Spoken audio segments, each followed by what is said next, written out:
కాకపోతే మీరు అన్నారు మా అసోసియేషన్ అనేది ఈరోజు ఎన్నికల కన్నా ఎక్కువ ఉంది, మామూలు సాధారణ ఎన్నికలన్నా సార్వత్రిక ఎన్నికలు చాలా ఎక్కువ జరుగుతుంది అంటారు. నాకు తెలిసి మా ఎలక్షన్స్ అనేది అంటే అక్కడ ఉండేదంతా ఒక మైనర్ పంచాయతీలో కూడా లేనని ఓటు, చిన్న ఓట్లు అనమాట, 914 ఓట్లు. అందులో పోల్ అయ్యేది 400, 450. పెద్ద పెద్ద ఆర్టిస్టులు అంతా ఎవరు కొంతమంది ఇంకా పేర్లు ఎందుకు లేని మన పెద్ద పెద్ద ఆర్టిస్టులు అంతా కూడా వచ్చి ఓటు కూడా రాడు, వారు ఓట్లు కూడా పాల్గొన్నారు వాళ్ళు.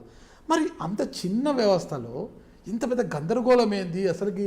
ఇంకా బూతులు ఒకరు తిట్టుకోకుండా ఒకరి మీద ఒకరు లేఖలు రాసుకోవడము, విమర్శలు చేసుకోవడము స్టేజ్ల మీద ఏం జరుగుతుంది అసలు మా అసోసియేషన్లో? ఏంది గందరగోళం ఏంటి అసలుకు? ఆర్టిస్ట్ అంటే కూడా మాకందరికీ ప్రత్యక్ష దైవాలు లాంటి వారు, ఎందుకంటే ఎంతో వినోదాన్ని ఇస్తారు, మమ్మల్ని ఎంతో ఆనందింపజేస్తారు. అంతటి వాళ్ళు ప్రత్యక్ష దైవాలాగా చూసుకోవాల్సిన మీరు ఈరోజు రోడ్డున పడే పరిస్థితి వస్తుంది ఒక ఎన్నికలకు. ఏం జరుగుతుంది అసలు మా అసోసియేషన్లో? ఇప్పుడు మీరు చెప్పారు ప్రత్యక్ష దైవాలని, దేవతల మధ్యలో కూడా యుద్ధాలు జరిగాయి. ఓకే ఓకే ఓకే దేవతలు రాక్షసులు, దేవాసురు సమర సమయ సముదిత నిఖిల నిర్జర నిర్ధారిత నిరవధిక మహాత్మ్య అంటాం.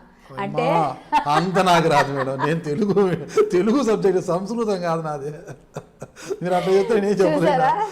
దేవాసుర సమర సమయ అని మనం చెప్తాం. అసురులతో పోరు జరిగింది, దేవుళ్ళతో అసురులు. మంచి చెడు రెండు మంచే. ఇప్పుడు దేవుళ్ళు ఎవరు అసురులు ఎవరు అక్కడ? లేదండి, ఏమండి దేవతల్లో కిన్నెరులు కింపురుషులు ఇలా కూడా చెప్తాం మనం. అంటే ఇద్దరు మంచి వాళ్ళే, కిన్నెర కింపురుష అదే అంటాం కదా. అలా ఇప్పుడు దేవతల్లో ఇద్దరు కిన్నెర కింపురుషులు అనుకోండి. అసురులతో కాదు ఇప్పుడు మాకు అసురులు అనేది లేదు, కిన్నెర కింపురుషులతో కూడా.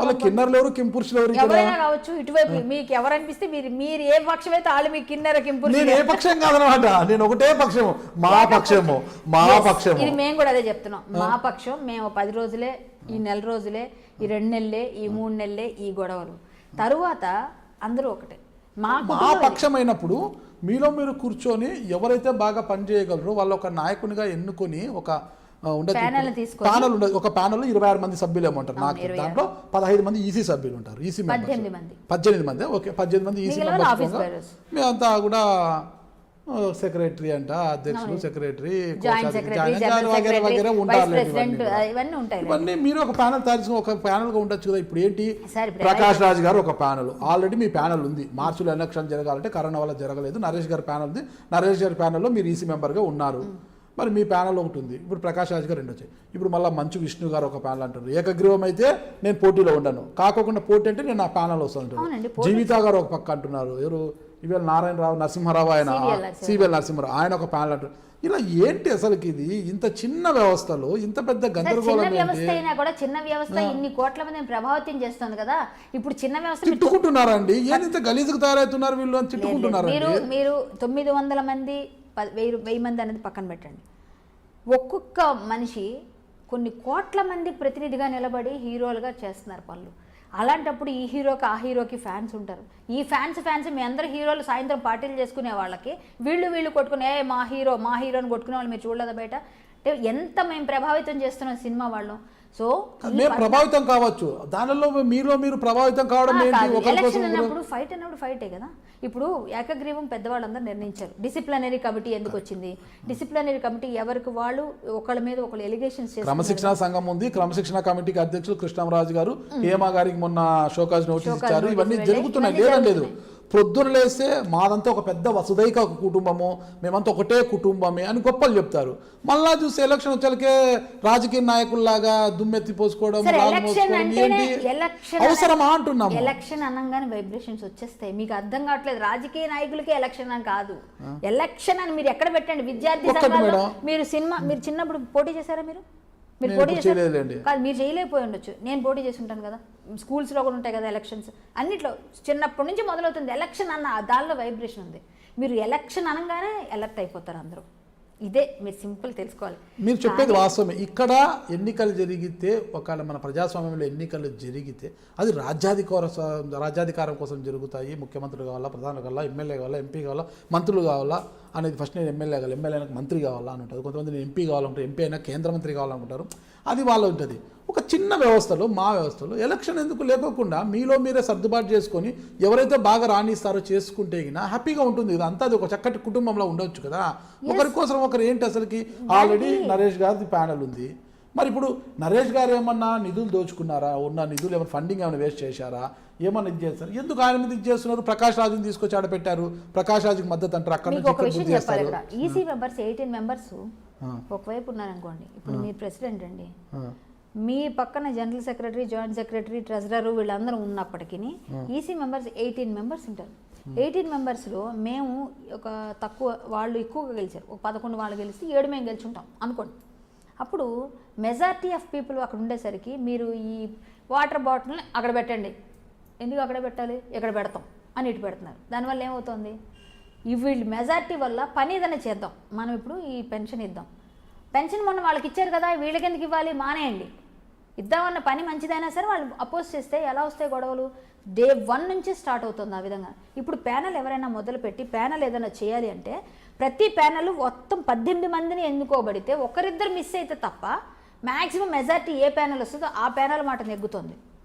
ఇటువైపు ఈసీ మెంబర్స్, ప్రెసిడెంట్ వాళ్ళందరూ ఉన్నప్పటికీ వీళ్ళందరూ ప్రతిదానికి అపోజ్ చేస్తే ఎక్కడ గొడవలు కామన్. ఇప్పుడు గొడవలన్నీ ఎక్కడ తీసుకెళ్తున్నారు? పెద్ద ఆయన దగ్గర తీసుకెళ్తారు, చిరంజీవి గారి దగ్గర.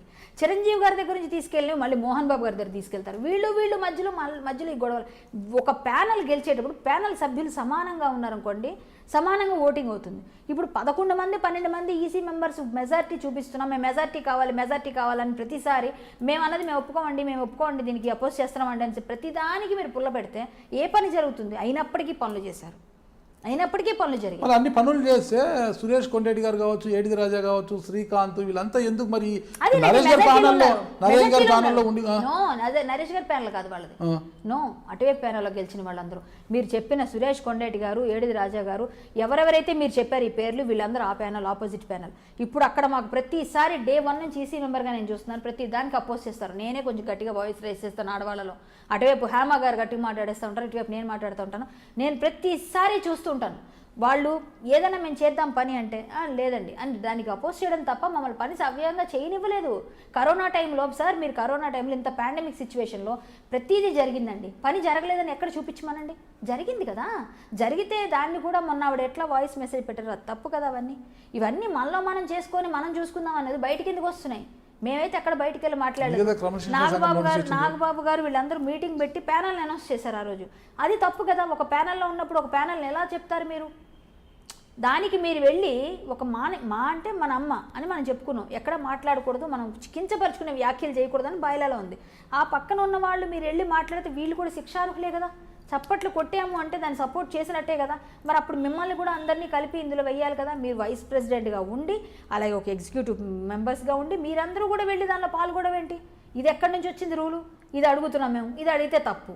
ప్లస్ ఇంకోటి ఏంటంటే వాళ్ళు వెళ్ళి టీవీ ముందు మాట్లాడితే మంచిది, మేము వెళ్ళి ఎవరైనా గట్టిగా మాట్లాడితే వీళ్ళు తెగ యాగి చేస్తున్నారు. టీవీ ముందు యాగి చేయండి. మీరు నన్ను అడిగారు జర్నలిస్ట్గా, నేను సమాధానం చెప్పాను. నేను వెళ్ళి మీకు ప్రత్యేకంగా దానికోసం మిమ్మల్ని పిలిచి నేను చెప్పలేదు మీకు ఇన్ఫర్మేషన్. మీరు నన్ను అడిగితే నేను దాని ప్రశ్నకి సమాధానం మాత్రం నేను ఇచ్చాను. అది నా బాధ్యత. ఇప్పుడు ఎవరైనా నన్ను ప్రశ్న వేశారు, దానికి సమాధానం చెప్పాల్సిన బాధ్యత నాకు ఉంది. అది నాకు ఇష్టమైతే చెప్తాను, ఇష్టం అవ్వకపోతే కూడా చెప్పను. బట్ ఇప్పుడు హాట్ టాపిక్ కాబట్టి మీరు ఏదో విధంగా మా అసోసియేషన్ గురించి మాట్లాడితే బాధ అనిపిస్తుంది కాబట్టి మా అమ్మని గురించి మేము చెప్తున్నాం. ఎక్స్ప్లెనేషన్ గౌరవిస్తున్నామండి మేము, అదే కదా గౌరవిస్తున్నాం. మేము గౌరవించుకుంటున్నాం. పొద్దున్న యుద్ధాలు జరుగుతున్నాయి, అసలు అదే జరుగుతున్నాయి కొంతమంది వల్ల జరుగుతున్నాయి. ఆ కొంతమంది మీద ఇప్పుడు క్రమశిక్షణ సంఘం తీసుకుంటారు కదా. ఎవరైతే క్రమశిక్షణ సంఘం వాళ్ళు ఉన్నారో వాళ్ళు తీసుకుంటారు. కొంతమంది ఎవరైతే దానికి కారకులో, మేము కారకులు అని చెప్పారనుకోండి, ఓకే అందరితో పాటు తీయండి, మేము కూడా ఉంటే నన్ను కూడా తీయండి. నేను ఫస్ట్ నుంచి ఇండస్ట్రీ, మీరు అబ్జర్వ్ చేశారో లేదో, ఇండస్ట్రీలో ఎవరైనా బురదేద్దాం అనుకుంటే ఫస్ట్ వెళ్ళి అడ్డుపడిపోతాను నేను. ఇండస్ట్రీ మీద ఎవరు బురదేద్దాం అనుకున్నా ఫస్ట్ నుంచి, ఎందుకంటే నాకు అన్నం పెట్టిందండి ఇండస్ట్రీ, నన్ను నిలబెట్టిందండి. ఈరోజు కరాటే కళ్యాణ్ అనే అమ్మాయి నిలబడిందంటే ఇండస్ట్రీ నిలబెట్టింది నన్ను. మరి నాకు ఆ మధ్య ప్రేమ ఉండద్దా? మీరు నిలబడ్డారు ఈరోజు, మీరు ఐ డ్రీమ్లో వర్క్ చేస్తున్నారు, మీరు ఐ డ్రీమ్ మీద ప్రేమగా ఉండాలి. మీరు స్వామి భక్తి అంటారు దాన్ని, అది నేను చెప్తాను, అది నేను చేస్తాను. అది లేకపోతే మన మనుషులం కావు. కాబట్టి నేను గట్టిగా ఫైట్ చేస్తాను ఎక్కడైనా సరే. ఒకవేళ పెద్దవాళ్ళు తప్పున్నా సరే, తప్పు సారని వాళ్ళకు కూడా చెప్తా, భయపడిన. ఎందుకంటే అది తర్వాత వాళ్ళు తెలుసుకొని కరెక్ట్ ఎంఎస్ అప్రిషియేట్ చేయాలని వాళ్ళు అనుకునే రోజు వస్తుంది, అప్పుడు తిట్టుకున్నప్పుడు కూడా. కానీ నేను ఎప్పుడు కూడా ఇండస్ట్రీ పక్షం. ఒక నాకు స్ట్రైట్గా చెప్పండి మేడం, దాసరి నారాయణ గారి మరణం తర్వాత ఇండస్ట్రీకి పెద్ద దిక్కుగా ఎవరున్నారంటారు? అంటే ఆ ప్లేస్ని ఇప్పుడు ఎవరు భర్తీ చేయలేదు, ఫ్యాక్ట్ అదే.